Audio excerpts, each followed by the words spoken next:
أعوذ بالله من الشيطان الرجيم. الله الكبير. بسم الله الرحمن الرحيم. الحمد لله رب العالمين الرحمن الرحيم مالك يوم الدين. إياك نعبد وإياك نستعين. اهدنا الصراط المستقيم صراط الذين أنعمت عليهم غير المغضوب عليهم ولا الضالين. الله الكبير.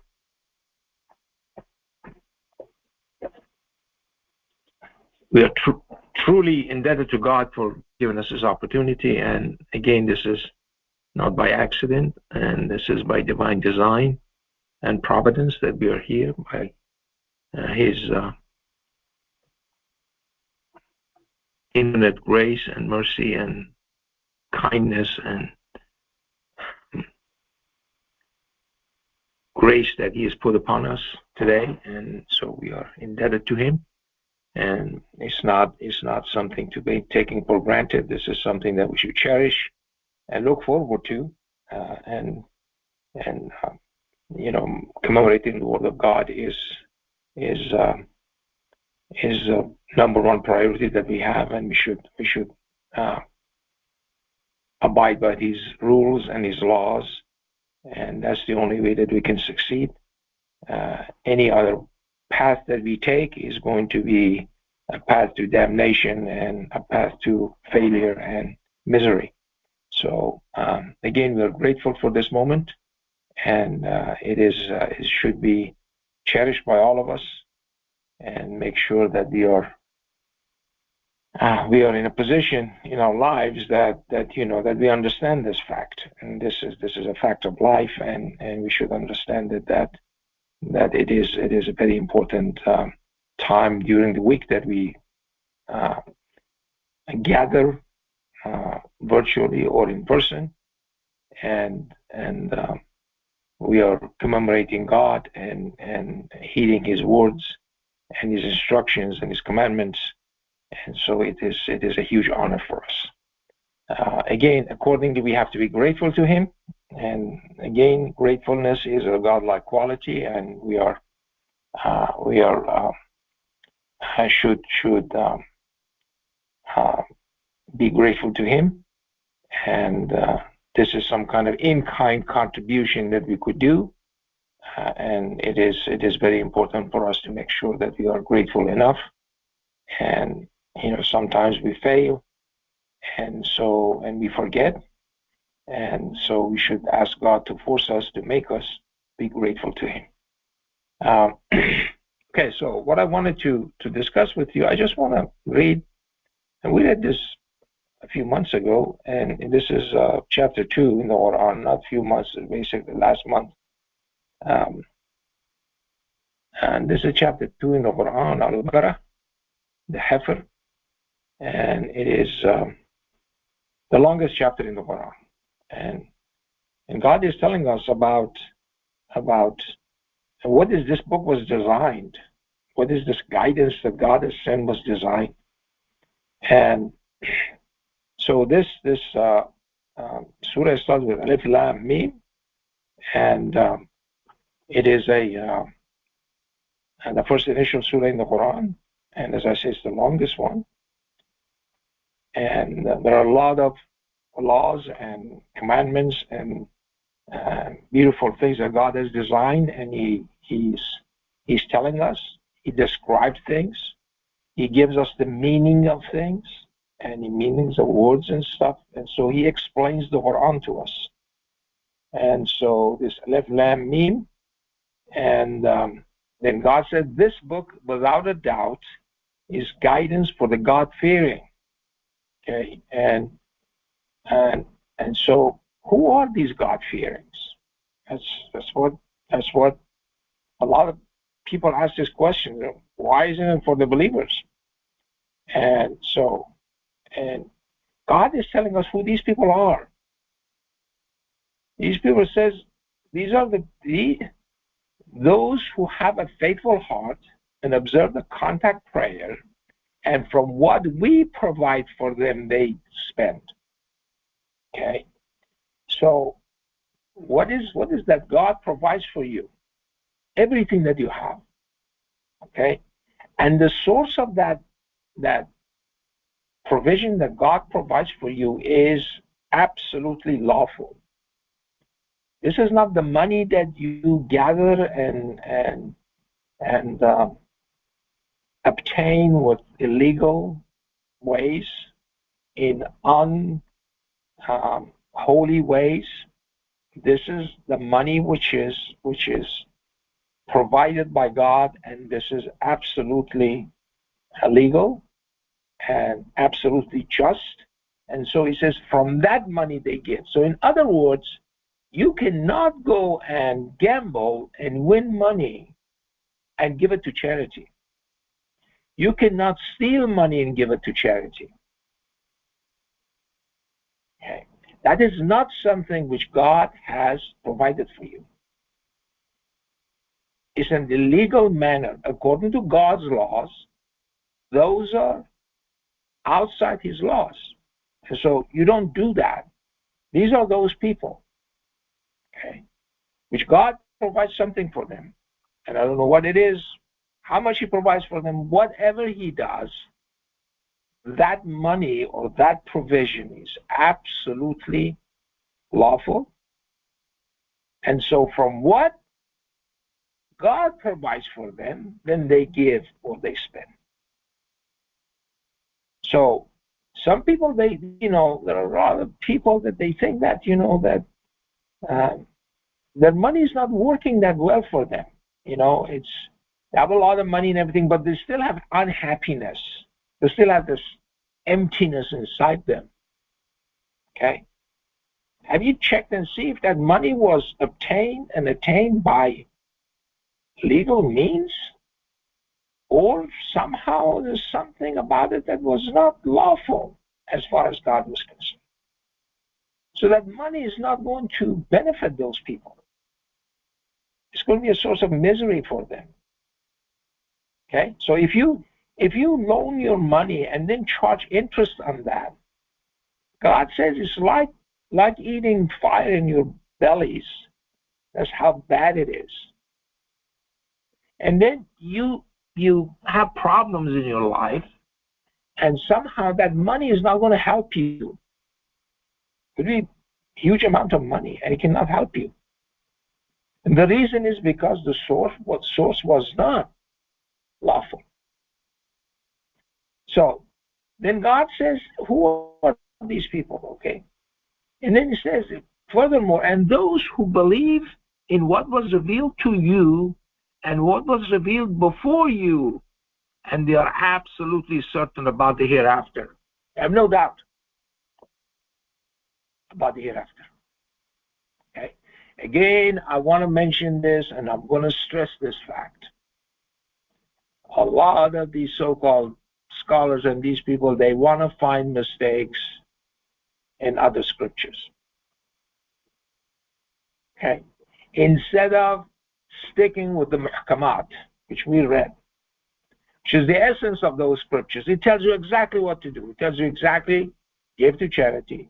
The source of your money has to be lawful. All of those things. You should not steal. You should not lie. Okay. All of those things are there. They ignore it completely. And then they stick with one word or something in there and say, yeah, well, look, this has full of mistakes in there. Ours doesn't have any mistakes. These people are not al-muttaqeen. These are not the God-fearing ones. These are people who want to feed their own egos, and that's what they do. But when we read these verses, we don't pay attention to them. Okay? That is the problem we have. We do not pay attention to these things. Oh, well, Bible is full of mistakes. Okay? That's the first thing that comes to their mind. Ours doesn't have any mistake.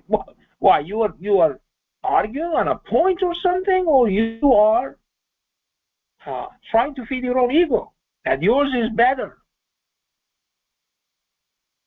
Okay, that's an attitude of a 2-year-old. That's not the attitude of a fully grown person who thinks and abides by these things and goes along with that. So who are these people? It says, they have received guidance from the Lord and they are the successful ones. Okay? That's who they are. That's who al-muttaqin are. Al-muttaqin are these people, this group of people who act this way and who believe this way, and they have a faithful heart. They don't wear their faith on their sleeve, trying to show off to other people. Okay. So now you face this group of people. Then he says, as for those who are unfaithful, okay, it is the same for them. If you warn them or do not warn them, they will not believe. It doesn't make any difference. Okay? They laugh at you. They laugh at your face. It's okay. It's all right. It doesn't matter. Okay? These are the people who do not believe in God, and they do everything to basically nullify God's existence, disrespecting Him.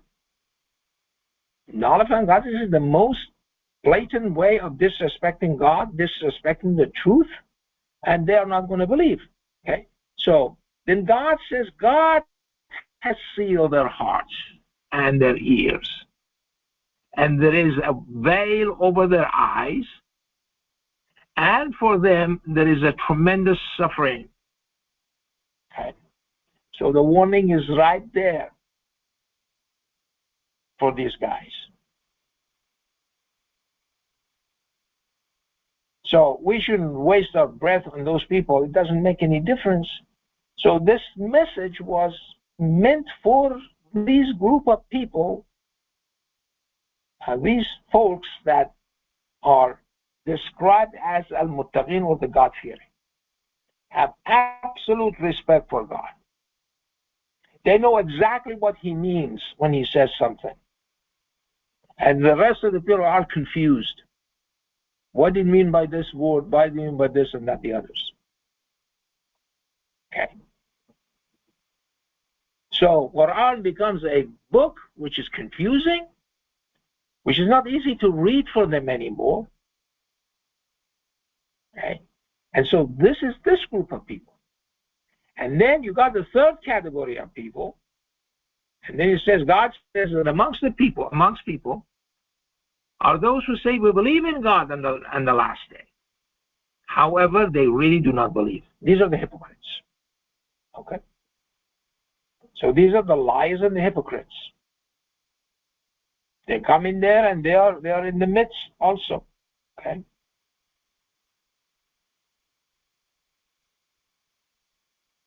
Okay. Remember al-munafiqun? The hypocrites? Okay. Okay, so there we go. So then God says, they try to deceive God and the faithful. However, they do not deceive anyone but themselves while they do not perceive. Okay. They think by doing that somehow they are going to deceive you. Okay. They are completely transparent. So there is a disease in their hearts. Consequently, God increases the disease for them. He goes along with the way that they have chosen to go. That's what God does. This is God's system. Okay. Sometimes they're very successful people. They lie. They're very successful people. They behave differently in front of different people, different groups. Okay, but they are very successful people. And a lot of people, they may even like him and respect him and everything. And then says that, and then when they are told, do not spread corruption throughout the earth, they say, we are indeed righteous. Okay. The hypocrites, remember the hypocrites, when the hypocrites come to you, what do they do? What do they do? say, we bear witness that you are indeed and indeed again the messenger of God. Okay? Chapter 63, remember? Okay, litmus test. And then God says, God knows that you're his messengers. Liars.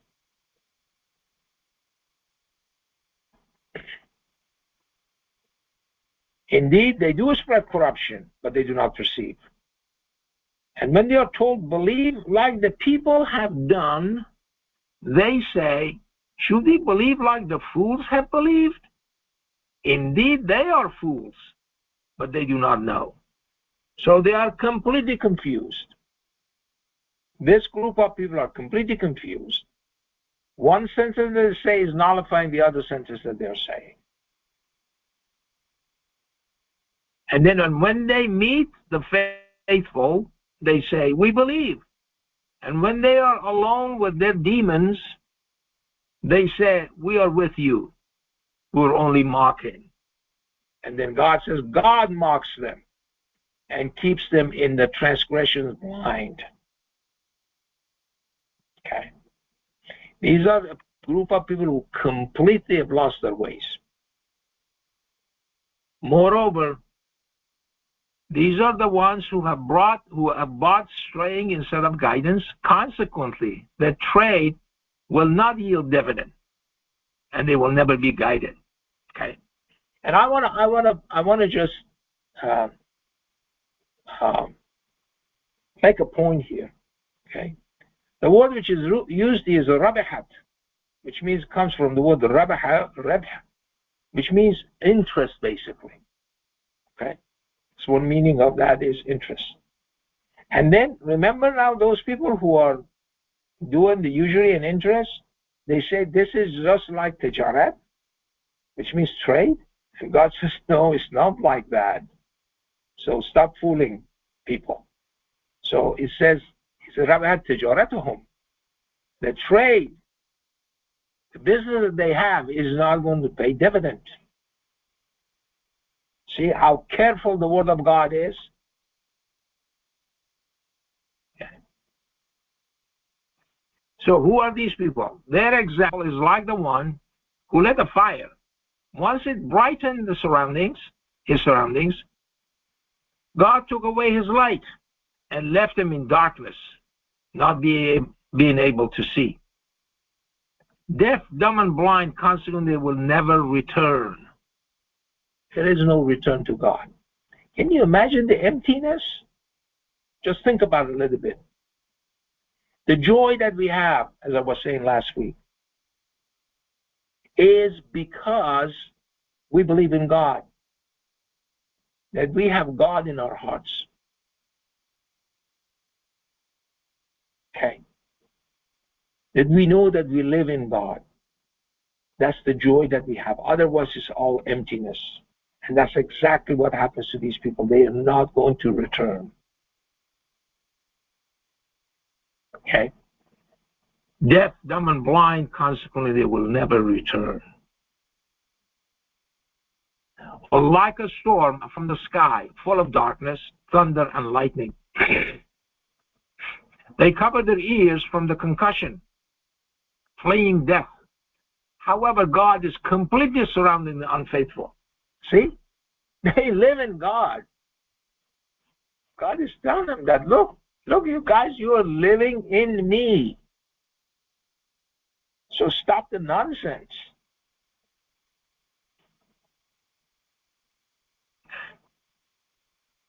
The lightning almost takes away their eyesight. When there is light, they all move. And when it becomes dark, they stand still. Had God willed, he would have taken their hearing and their eyesight. Surely God is all powerful over all things. Okay. Then God is telling us here, for everybody, all you people, worship your Lord, the one who created you, as well as those before you. that you may become God-fearing, like those 3-4 verses that we read at the beginning about al-muttaqin. Okay, who those people are, who this selected group of people are. Okay, this is the beauty of the Quran, and as I said, we go through Quranic studies, and unfortunately, we don't spend too much on these things, and then sometimes some other times come and people ask questions that are already answered in the Quran if we had paid attention to them, and so we would not suffer the the ignorance of not knowing things because these are described for us. So I'm going to stop here and we'll